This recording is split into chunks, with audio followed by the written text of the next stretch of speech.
Welcome to Insights in Sound, where we talk to the people behind the scenes, behind the technology, and behind the music. People you may not know, but you should. And please check out getitinwriting.net/shows for a full list of our podcasts and YouTube series.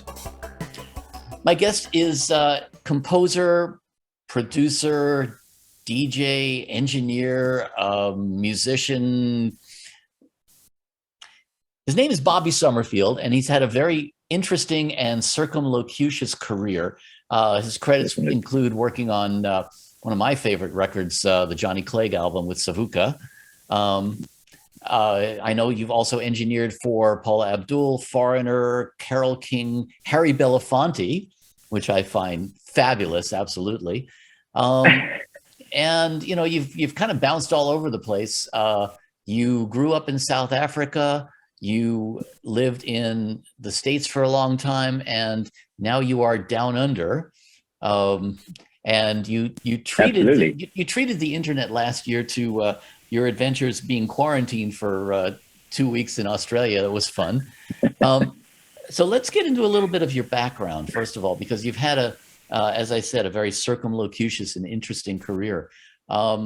You are formally trained in technology, and do you consider yourself more of a musician or otherwise? I'm fully trained. Actually, I'm technically fully trained in complete bullshit, actually. Aren't we all? Isn't that part of the job? Yeah, exactly. I mean, that's basically it. I was like seriously a jack of all trades. So technically trained at, I did a technical degree kind of thing for audio analog electronics it was called. And then I crossed over into what was called carriers, which was FM modulation for distance traveling communication. Boring as crap. But that was my dad saying, you got to do something. But this was while I was already... the more traditional broadcast electronics. Is that what you were formally trained in? Exactly. Interesting. Yes, I know that field well. And there was a period of time where, because there was no formal training for recording engineering, quote unquote, yep, that was the route that a lot of people went to get into. That's exactly right. Mm-hmm. And it's great. It was great. It wasn't obviously around analog audio, so it wasn't. There was analog audio, but that was like more or less secondary to the transmission and the whatever. But it was communication, and the bandwidth was about 80 hertz to 8K, and they were happy. So I was like, well, but either way. We crave that telephone sound now, don't we? Oh, we do, don't we? It's excellent. It's all over here on the radio anyway. Yeah, that was basically it. And then, I mean, obviously, I won't scatter around my so-called career, but talking specifically about education and training, and I worked obviously at studios as a coffee boy, so to speak, and got good training there. But also, I went to a Grove School of Music, did composition and production, which was in Los Angeles. But that was a little later on, and got into the music production side of things. So which came first for you? So the technical came before the music? I mean, did you have interest in music as a younger person? Yes, completely. I had a strange age gap between my oldest sister, who's 17 years older than me, and my mum and dad, obviously were older than me, but they had very diverse styles of music. My mum's side of the family were all, my granddad was a violin player. Our uncles were drummers and singers, and they all could sing. There was English, Irish, so they could all sing a bit and play a bit. So they were naturally musical, but it would be around the kitchen table, not really, on a stage. And my dad loved big band and jazz and, Glenn Miller sort of stuff, being that old Second World War guy. He had all that. So I was infused with all this. I was living in South Africa, which was obviously very limited with Western music because it was under apartheid and there was not its embargo or sanctions. So you couldn't easily hear music of the first world, I would say, or America or England. And then my sister loved all this, which I love. I'm glad she did. She loved all the soul and R&B. And so she would steal me with James Brown and this, including the Beatles as well. So I had this mismatch of everything going on. And then, then I would listen to radio. So my first love was absolutely music. I loved dancing. I used to just dance around. They said, oh, a little kid can dance. I used to dance all the time. And so I just loved music. And I would play records nonstop, my mum's records, my dad's records. scratch them as well. Not scratch them like a DJ, but damage them. And did you play an instrument yourself? Did you take up an instrument? Yeah, I did. Well, yeah. But I wanted to play an instrument, so I thought, well, I'd play something that I really liked was drums. The only thing is my folks said, no. But I did actually. I started playing drums, and I wasn't horrible at it, but I just wasn't. Didn't have the proper musician drive to learn to play it properly. I used to enjoy playing it like a. I got that down. I thought I'm done, but everybody, my other mates would play drums. They do. No, this is how it plays. I said, oh, okay, right. It's too hard. The hell with this 13/8 shit. Yeah. Oh yeah, exactly. I mean, who does a dance on the 13/8? It's kind of groovy. So your direction in audio really almost came before the music, so to speak, or in precedent. Yeah. It did. But I was doing piano. I did piano at school as well. Sorry, I did piano and I was in the choir. Mm-hmm. So I did music. So, I guess that would be called music.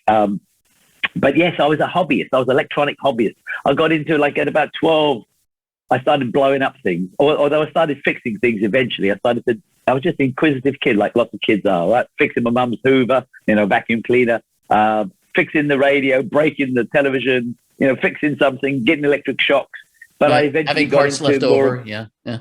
Exactly. And I pull things apart and have more stuff left. And go, what's this glass thing? Oh, it's a tube.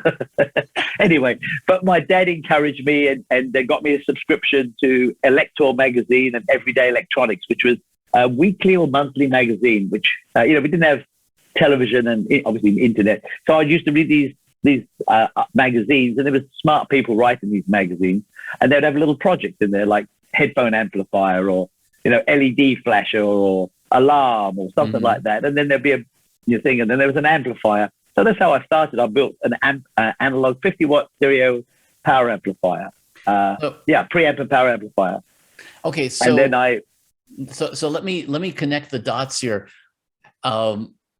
Where did your interest in recording music converge with your interest in electronics? Yes. So the electronics led me to build a disco system, a mobile disco system that I wanted to sell for money. However, I couldn't find anybody to buy it. And in the meantime, someone said, oh, you got that disco system. Come and play for my daughter's 14th birthday. So I said, okay. So I took all my mum's records and my dad's records and anything I had, which wasn't that much, but it's like about that pile of records.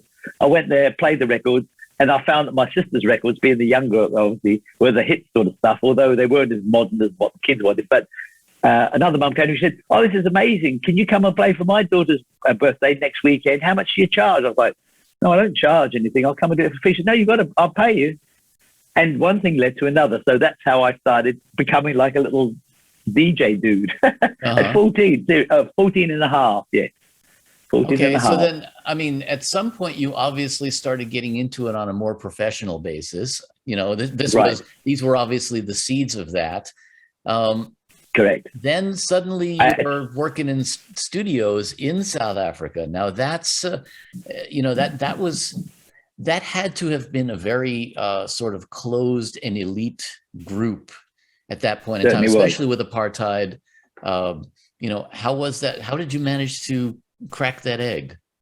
Well, as I said, I'm 100% qualified in bullshit. I just really bullshitted my way right through everything. It wasn't really bullshit. I was able and I had, I suppose, a little bit of talent. But as a young DJ, a big band that, by the way, I worked part-time at Electronic Research Laboratories, which was a component, there was research laboratories, but they had a component sales division for hobbyists. Mm-hmm. And this band, on Saturday morning, I was working, because they came into the band was called Ballyhoo, with Utty and Shane. The two leaders, two people of the band, and they came in and they were looking for a component, and they were on the other side of the counter. And I said to my buddy, "Can I serve them because they're in a band and I like the band?" So I went over, started talking to them. They were looking for a component, a strange component, and it was for a mellotron. There was an op amp for a mellotron.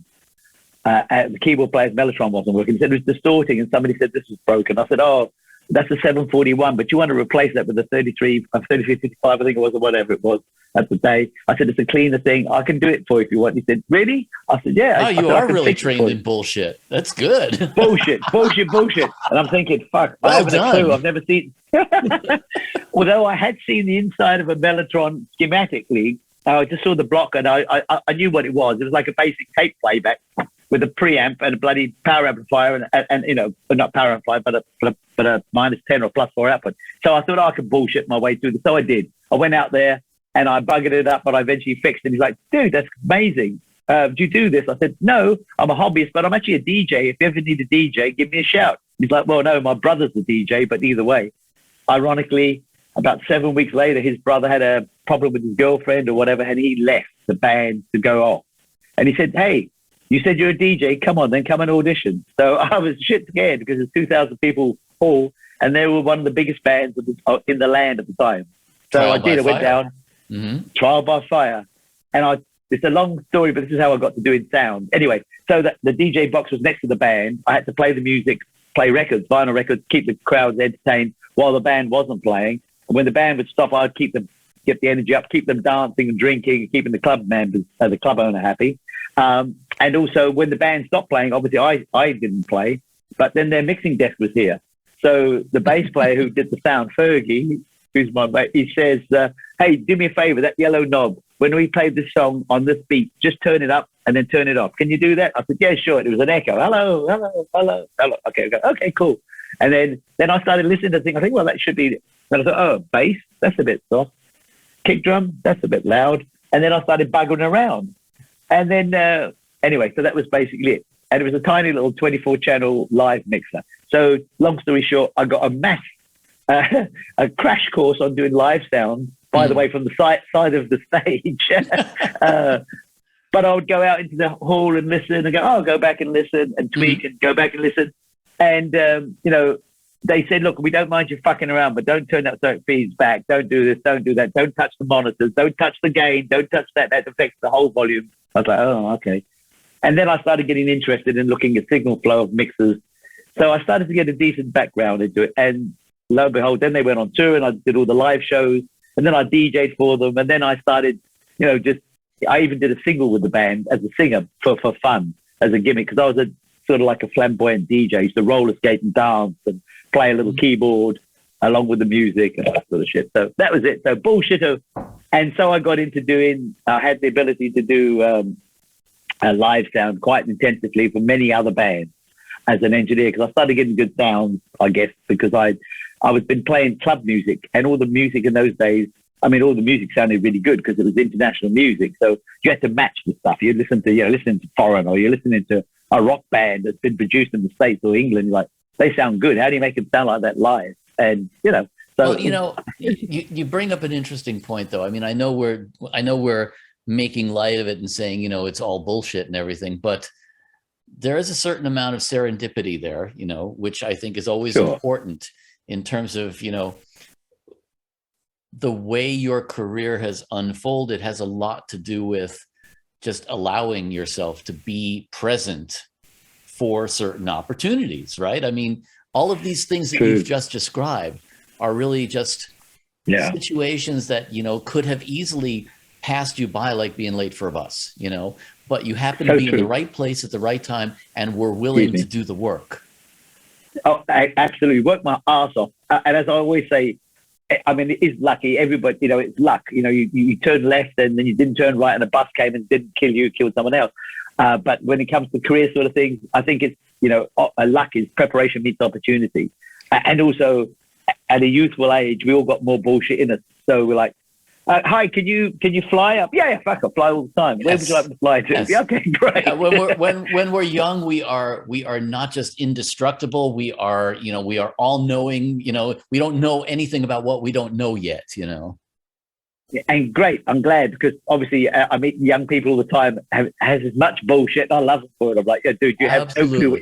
I think to myself, you have no clue, but you go for it, bud. Or, you know, you just do it. Do whatever you want to do. Say yes. And then work out how to do the job. Yeah. Definitely. So I said yes, and literally worked out. My phone's ringing, which is no good. Actually, my friend, I should give you his number. He's a great producer, just calling me on the other line. But I'm just switching it off. Sorry about that. So that was it. And I slowly got opportunities to mix bigger and bigger concerts and live shows. And part of that also DJing at the same time. And then I met the producer of what was the band called Johnny and Sipo at the stage, which then became Jaluka, which then became Savuka. Anyway, same story. I bullshitted him enough to say, I can mix your band, I could do this. And he said, well, come and do a show or whatever. And I did. And I started mixing that band, which is called Jaluka at the stage, which was Johnny Clegg's first band, which is Sipo and Johnny. And it was in apartheid of South Africa. So it was a black guy and a white guy doing stuff that was illegal, but meaning enjoying life together and sharing music with multiracial people. Wasn't allowed to be, but again, being a stupid kid, I'm like, he said, do you want to do this? I'm like, yeah. Yeah, I've got nothing against any color. That was one of the things I was wondering about, for you, especially falling into a situation like that. I mean, obviously being young and, as we say, fearlessly naive, or naively fearless, one or the other. Young and dumb, it does the same job.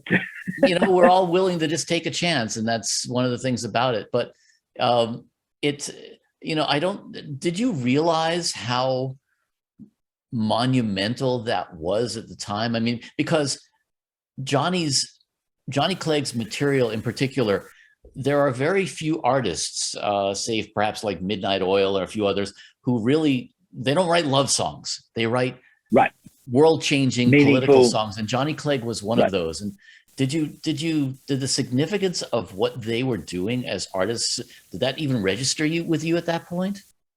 Or were you just kind of having a lark? And I'm trying to think back. To be honest, I think only after a couple of years, so I had a strange relationship with Johnny. It was we loved each other, dear friends, but obviously I was the engineer and, sometimes the producer. I did write a song with him once. And so when he was doing live shows, it was a love-hate relationship. Him and I had this standing joke. I used to say after disastrous live concerts, I'd say, that's it, I quit. And he said, no, you can't quit, you're fired. And then we would have an argument, shout at each other. He said, okay, what time's the date tomorrow? Oh, 8 a.m. Oh, I'll pick you up. So that was the thing.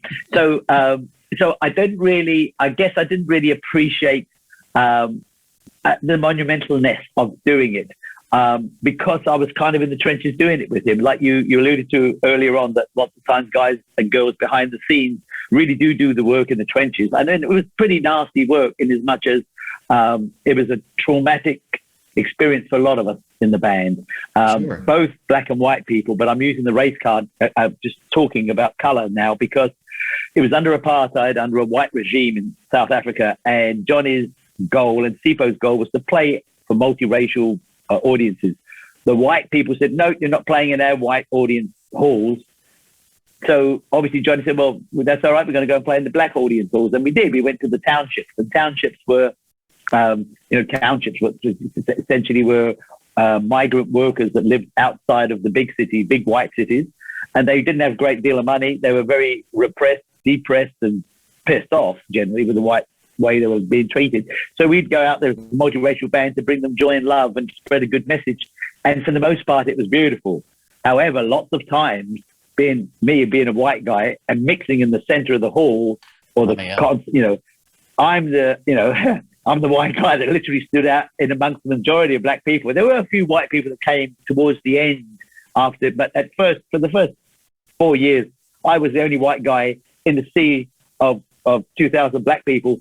The majority of the black people were beautiful people and were happy that I was there. They loved me like a brother. I couldn't speak some of their language. Most of them spoke English, but there were a good 5% of them were like, I don't dig you because you're white, just because of that reason. And I'm going to do anything to make your life hard. And they did. They would, fucking all sorts of nasty stuff, including running for our lives. 3 times we got chased with knives. And Johnny and I and Gary, the bass player, and Glenn, the keyboard player, we were 4 white people in the band. We literally hid in a hotel cupboard. Wow. And I was always a jovial, joking dude. And Johnny, for the first time, really was serious. And he said, don't say a fucking word now. It's not time for you to be. Don't make any jokes. Don't try and pinch Gary's ass like you normally do or joke around. He said, we're going to die tonight if you don't shut up. And I sat there and I was like, uh-oh. And we literally stood in that cupboard for about 2.5 hours. And these guys are running around with guns and machetes looking for us. So, crazy. Yeah. I mean, I'll tell you that story. It's a dark story, but it's a very true. That's 100% truthful. So, along with being a silly young kid saying, fuck yeah, I'll do it, I was really scared lots of times. But that was the times when I realized, oh, we are doing something good here. Although I'm not too keen on it right now, we are making a difference. Yeah, you did make a difference. Yeah, making a difference, a difference. And, and that's it, so that was it. Yeah. So I guess then I started to realize, oh, fuck it. Although I'm scared and I don't want to be in this anymore right now, I'll come back tomorrow and do it again because we are making a difference. Yeah. Now, I don't know a lot about Hilly Rosenthal, but I know. Oh, Hilton, yeah. Yeah. He, I know he was dearly beloved in those circles because of his support for this. Absolutely. And, obviously at some point or another, you fell into working for him, and, this must have been another major boost for your career. I know that was also then responsible for you moving to the States. Oh, 100%, exactly right. So yes, so literally Hilton Rosenthal, who lives in Sydney, I spoke to him yesterday. He was with the band when they were doing their promo. They were doing a promo, they're promoting their record, and they needed a DJ, and I got called to do the job.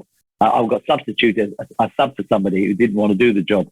And so I went to do the job, and Hilton was standing next to me while I was playing the record, saying, play this song next, play that song next. So they were doing a promo, and I had to talk and say, here's Johnny's record, this is that, blah, blah, blah, blah. Doing the DJ, radio DJ sort of thing. And then when they were dancing, Johnny and Steve were dancing, promoting the song, playing to the record, I would look at the record line and talk to Hilton and say, oh, I know this guy. And he'd say, how do you know this guy? And I say, oh, well, he's the bass player, session player. He played on your record. And he said, yeah. I said, how do you know? I said, well, I do live sound as well, and I want to get into the studio, So that's how Johnny Hilton and I, became acquainted. And he said, oh, I'll give you a call, which he did.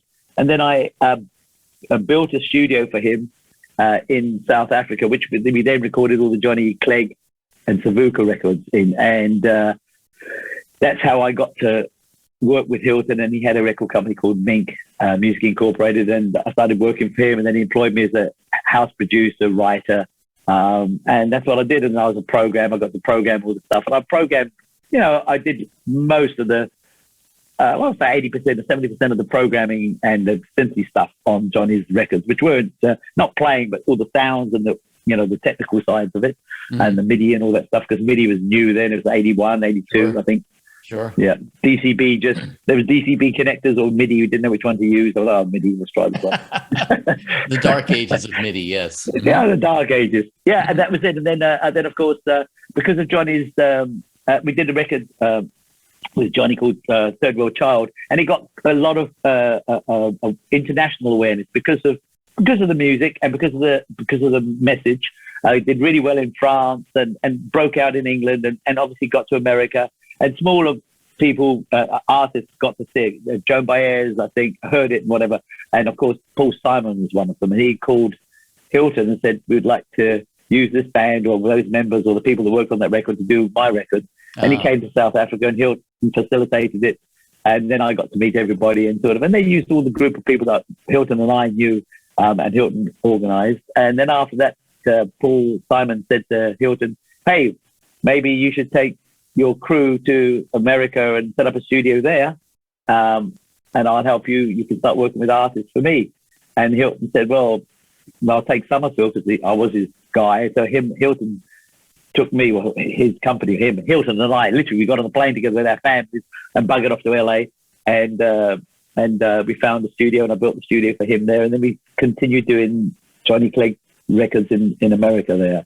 And that was it. And then including doing Harry Belafonte, who was my first live tracking and mixing gig at Capitol Studios in America with Harry Belafonte. Yeah, it was lovely. Wow. What an auspicious debut for you. Yeah, not bad, really, right? Yeah. Not bad, right? Mm-hmm. Yeah. Anyway, it was interesting because for Harry Belafonte, obviously being politically active a person, and happy to have, white people from South Africa be like part of the same clan, be on the same team, which was good, And so we did a record called Welcome to Paradise, I think it was called. Uh-huh. The name of the album was 29 years ago, so I can't quite remember. Yeah, Welcome to Paradise. And that was great. And that was a good crash course in for me getting into learning to remember in South Africa. So I was learning studio tech and studio operation and mixing and engineering. And I ended up doing jingles in South Africa for people, standing in for engineers in the studios. So that's how you transitioned into was, that when you came to LA.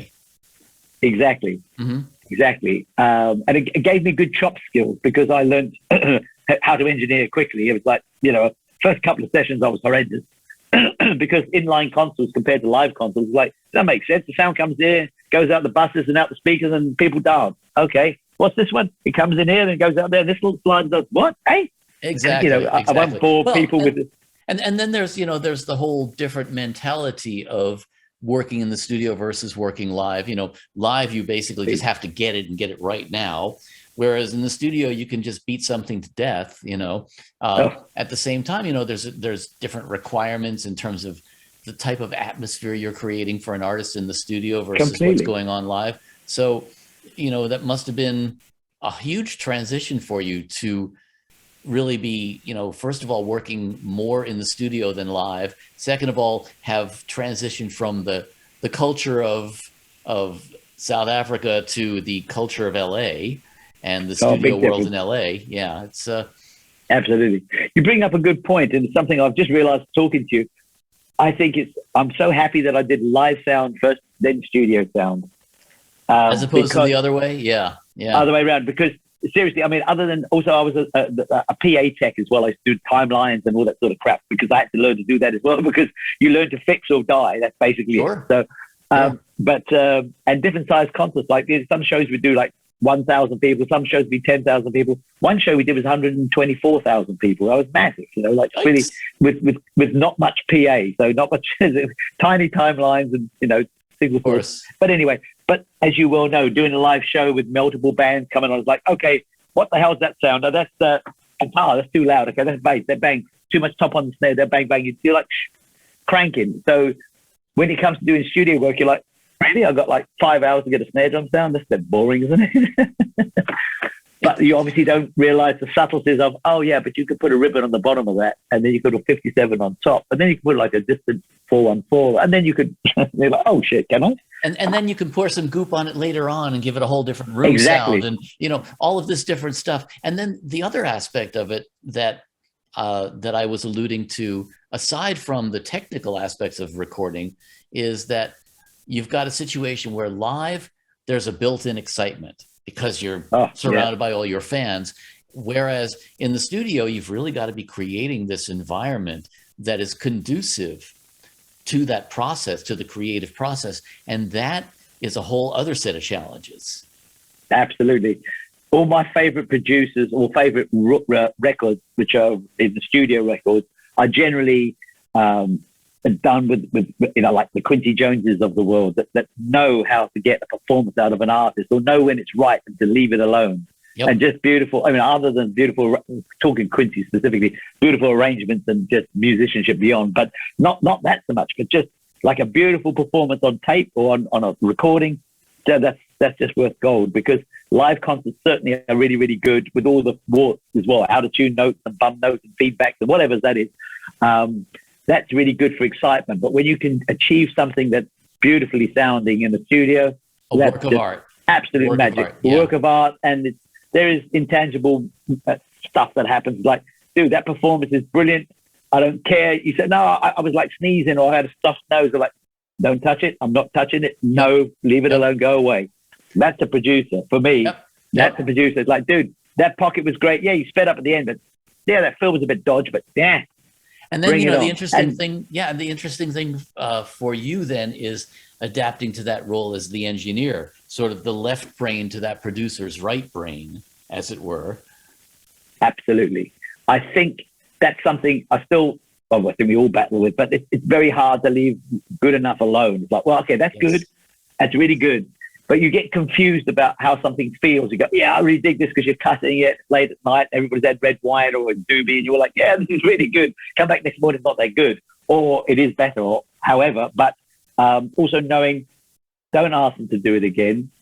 Those 3 vocal takes, I've got a comp in there that's beautiful. That's never going to get better. That's special. That section just doesn't happen. So we're going to have to chop the fucker out. as much as the artist loves that bit, or I really love the drum fill in the middle there, it means nothing. Let's just chop it out and make the song better. Those sorts of things are just, very hard. Those are the producer's creative decisions.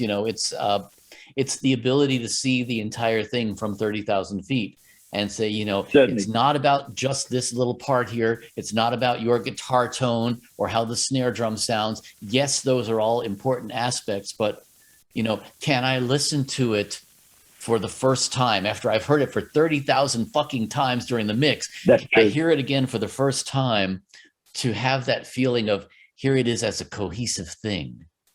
Absolutely. I often envy people when I ask people to listen to stuff. What do you think? What do you think? And I just wished I had their ears at that moment. It's like, yep. I want to hear it and not know, I can't wait to hear this guitar slide come in, or, that's the bit where he kind of mishit the snare, but I don't think I should replay it or resample it. I'll just leave it. That's sort of silly shit. You get into the minutiae of it. You're like, dude, forget about it. What's it? Is it a cake? It's a chocolate cake. Okay, cool. Chocolate cake. Strawberries and stuff. Like it. Learn when it's done. It's so hard, though. Yes, it really is. It's hard to say we're done. Yeah. And being technical, being an engineer, and when I say an engineer, I was a proper engineer, as in fixing the components of the console and soldering and changing and modifying. And I've got a Neve myself, which I've remodified and anyway, whatever. Along with John Musgrave, we completely rebuilt it. But sitting in front of a mixer as the person who's supposed to get a good sound and make a record feel good, you often get overly analytical, thinking, I'm hitting that front end of that thing's a bit hot. I'll pull that back, and wonder if the tube's going to last. I'll switch off the Fairlight when I go home, or the Fairchild when I go home. Those sorts of silly shit.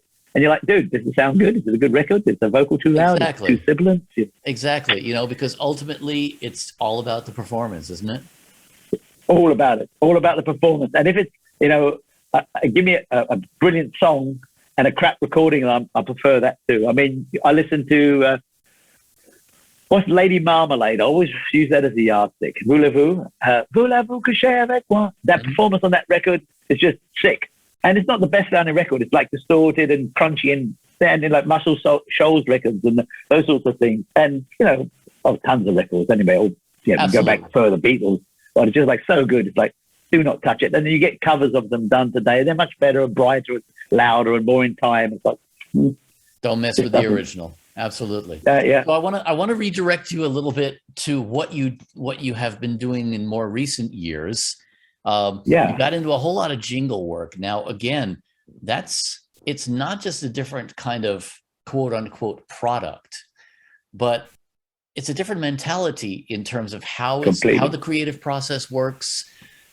For you coming in from all the stuff you had been doing before, all of a sudden you're dealing with agencies, deadlines, and, basically and decisions quickly. Yes. Quick decisions. Yeah. Now, again, I'm sure your live training comes in handy with that, but how did that particular hairpin turn happen for you? Well, it's interesting. So Hilton, I'll just quickly go back to Hilton studio, went to the States, did a bunch of records for about 5 years, and then the US stock market crashed. And the venture capitalists pulled out of the business, essentially, not that long after. So he said, look, I'm going to have to close the doors. I'm mostly going to bugger off back to Australia. I might leave the country and go to Australia. What do you want to do? And I said, well, I'm going to just carry on. So for a short amount of time, I started a company called Home Studio Services, which was, I did help people set up their studios, technically audio, electronics, and acoustics. So I also did a bit of study in acoustics and spacing and studio design. And so I did that, and I just tread water for a year and a half or so. In the meantime, I got to meet a bunch of other producers outside of my circle that I'd been working with, which was mostly, they call it world music, which is mostly African artists from South Africa, or then we had reggae, all sort of Rai artists, all sort of ethnic artists. Anyway, so I started getting more integrated into the Los Angeles record scene, and I met great producers, and they had different projects and jobs to do, and some people did jingles, and I started doing records with other people, but I started to see that the quality of the music was just going downhill fast. It was the 90s. So I was like, I like recording real people, orchestras and drums and things that go like this and and brass sections. And so it was becoming more and more drum boxy only, which I got bored of. So I kind of got into doing other styles of things, and I started hooking up with my mate Tom Regis, who was doing the jingle. It was a jingle writer from Boston who worked in New York, Manhattan, and he did lots of jingles.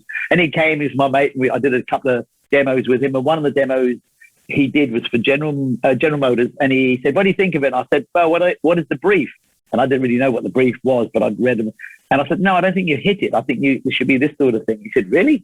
And so he said, "Well, you want to let's do another song together." So we did. We spent another 7 hours that night in the studio, and we did another thing. And they actually took the second version, the idea I suggested. And he said, "Well, dude, let's do the song together." And then we just started doing more and more of those. And so I started finding that I had a innate kind of ability to realize what lay people wanted when they said they wanted. I want something that goes da da da, big sort of da da da, instead of being a musician. Sure. I think partly being a DJ was a great training as well, because lots of times people come and say, "Can you play that song?" It goes do do do dee da da da dee do. Oh, the Police do do do da da da. Okay, got it. No worries. And of course, their rendition of it sounds nothing like the original, so you really have to guess. Oh yeah, nothing like that. Or what's the song that goes doodle-oo, I'm going doodle-oo. Oh, Wild Wild West, Wild Wild West. Okay, got it. Anyway, so I think that was, I found that was kind of, I kind of got to understand, I understood lay people better than really great musicians did, because I was closer to them. I wasn't as far removed. I didn't really know, oh, it's A-7, add 5. No, I wasn't listening like that. I was listening like a lame-o. So that helped me get into doing jingles, both producing and writing them. But I started to get into the composition of them, which was, then I realized, oh, there's good royalties in this. I might just do this a bit more. So I kind of started leaving the record thing aside, but also at the same time started engineering for my other friends who did jingles. And the speed of LA jingles at the time, and New York jingles and Chicago jingles world, was like being a live engineer. That was nearly too slow, because it was like, okay, downbeats at 10 o'clock, and it wasn't 10:15, it was 10 a.m. Exactly. The tape is lined up and ready to go. So it was a new process for me to be first engineer, talk to second engineer, assistant, get the tape room set up, get the da-da-da-da. Okay, we got strings, we got brass coming at 12:30, we got rhythm at 10 a.m. downbeat. We're cutting a minute, 30, 20, 15, 10. Here's the chart. Put it out in the console, follow the thing, bang, bang, bang. And you're running analog tape machines, as you remember. Wasn't digital yet, but there was. But I like the analog. And you have to punch it on the fly. Okay, let's grab bar 15, beat 2. Let's run it back. Okay, 3, 2, 3, 1, 2, but bang. And this is the studio, so you got to hit it about 16th before. Otherwise, at this tempo, you got to whack it before the beat. So and you do that, and you do a rough mix on the fly, and then the agency was like, "Oh, we need to change it. Can we change the speed?" That's okay, the big one right there. Yeah, that's the big one right there. The multitude of changes, and I think it's fascinating to me to think how much work goes into basically a 30-second spot. It's it's literally hours upon hours, and as you say, it's so deadline driven, so timeline driven, that you're right. The stress factor of it is it puts mental. A live show to shame in certain respects. It certainly does. And also, all these musicians were first call musicians, and they had another session lined up like 2 hours later. Right. So it wasn't like, "Oh, dude, sorry, we screwed up. Can we just do this again?" Maybe we should try a Ford Sando there. Like, no, my cartridge guy's here. Sorry, got to go. Exactly. And I need my union break right now. Where are the donuts and coffee? Yep.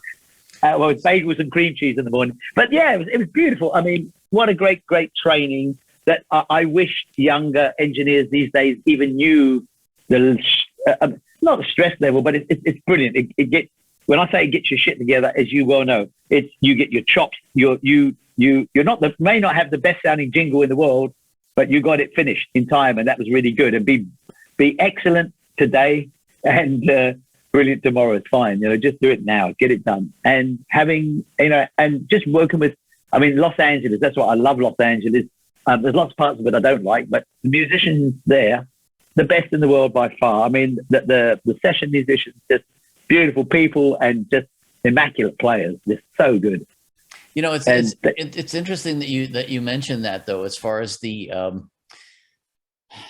pace at which you work and all of those things that you had to adapt to. Yes, it's important to be excellent. It's also important to be there and when I say be there, it doesn't mean just show up, but to really be present and present. to be focused Absolutely. on what's going on. And, I think that one of the marks of success, and clearly it worked for you as well, is the idea of just being willing to be involved and deliver whatever's called upon, and it's not like, oh my God, I'm here for you to do anything you want and do your bidding. It's more like, Absolutely. just, we're in this as a team. And That's it. the old cliche, being a team player, is really so true. And I think that's when you get the call back, when you're willing to just be there. And you form camaraderie. I mean, there are, as we've all had many times where we got a lockout. It's 12-hour session, so we'll get it all done. We'll cut. We'll do. We got vocals. We got second vocal. We got male version, female version. 5:30 we'll start mixing. We'll be out of there by 8. Yeah, of course. But of course, the tempo got changed. There's another section. It's quicker tempo now, so we've got 2 beats we have to make up for a 30. So we have to rearrange this. So let's chop this out and cut this out with a bit of paper. Okay, hold that there. But that's got to be a 2/4 bar inserted there. Hang on a second. And it wasn't like finale. It wasn't like you're doing it. It was like, oh no, copyists is sitting there going, oh shit. Right, okay, right. Can I just do this? And they go in there and say, dude, I can't. We run out of paper. Just when you get to there, go there, get to that mark, go down to the bottom there. Do you mind? Like, okay, cool. And the guys are so good. I mean, you give it to them in concert. The trumpet players are like, give it to me in concert. Piano key. Don't have to put it in B flat. Like, okay. They just like they make you look good. They make you sound good. Sure. But as you well know, of course, that 12-hour session is now into the 17th hour. You're running over on budget. The studio's saying, dude, we got, I don't know, Kiss coming in tomorrow morning in the studio. You got to get out of here. And we need to line the tape machine up, and they've got their crews coming in with like 25 drums. I'm like, oh, okay, here we go. Let's just, it's going to be a late night. Yep. But that's just and many nights I rode home. You get into this team mentality, and I think there's something beautiful about that in terms of the creative process. And so good. I usually conclude these kind of conversations with, and especially I know you will relate to this because I know you've done some educating yourself. If you're talking to 16-year-old who's coming up now, what lessons have you learned that you would impart? What would you tell yourself now? I think for you especially, there's a lot you've discovered in terms of the way you've worked. Definitely. I think you nailed it really. Just being present, being present because also wanting to learn, but also loving what you do so much. I mean, I still love being in the studio. I still got my buddy down the street's got an SSL overlooking the ocean, which I was down there yesterday giving him a hand with stuff. And every time I go in there, I love it. I just love it. I got my room back in LA, which I'm missing terribly. I got a lovely big Neve, and I sit behind it, and I've got nothing really to do that day. I go, but I've just got to run some stuff through here and tweak around here, just play because I'll do it anyway because I love it. And I think, for those days in the studios, which will become 19-hour days, or literally driving home on the 101 back home at 7:30 in the morning with coffee jitters because you haven't slept all night, and everybody's coming the other way going to work, and you're like, oh, because you got like a 10 a.m. downbeat, and you're just going home to get like a new pair of clothes. Yeah. But it's like not to minimize war, but it's like being in the trenches of war with your comrades. You're like, dude, did you set it up? It's not 250, it's 320. We're doing. They want +9 on this track, right? Yep. Did you book the other drum kit? Get drum doctors in. We need the snares. He wants the Black Beauty. Don't forget, he wants the Black Beauty. And that sort of shit is going through your head. You've got notes. You're just keeping, as a producer, you're keeping all the shit going. And it's like, oh, it's the A&R guy. Oh, how you doing? Lovely to hear. Oh, yeah, I'm glad you like it. Everything's perfect. Like Everything's perfect. Yeah, no problem. It's great. Oh, yeah, no, we'll have it by next week. Yeah, sure, no trouble. Yeah, okay. Yeah, we'll pop past for your birthday party. No problem. Should we tell him the drummer just quit? No. No, he's actually in rehab today. Sorry. Exactly, yes. Oh, shit. Yes. But really, I think it's, for me, it's always interesting to hear about people's career paths because they're never what you would have expected them to be. And I'm certain that for you, just like for myself and so many others, you had no idea what was coming the whole time. But as you say, because you love it and you're really enjoying it and you're present all the time, one thing just leads to another. And here we are kind of, Absolutely. And it changes all the time. I mean, for example, right now, I spoke about my mate. His name's Kevin Shirley, by the way. He produces a lot of records, and I've known him. We worked together on a record 40 years ago. Anyway, but we just did some stuff together recently. But this time I've been helping him because he wants to start mixing in Atmos. So I'm just digress here, but with technology where we never know it's going. Now, all of a sudden, for the last month, I've got myself more or less certified in Atmos, setting up a studio with Atmos and working out how it works and the rendering and all that sort of thing. And that's a whole new chapter that Apple is trying to plug now, which is the 7.1, 7.4, basically new format. And so we don't know where it's going. And I'm thinking, when I get back home to LA, I'll set up an Atmos mixing environment so I can do Atmos, and maybe I'll start doing Atmos stuff, or, just because I love doing it and I always want to keep doing it.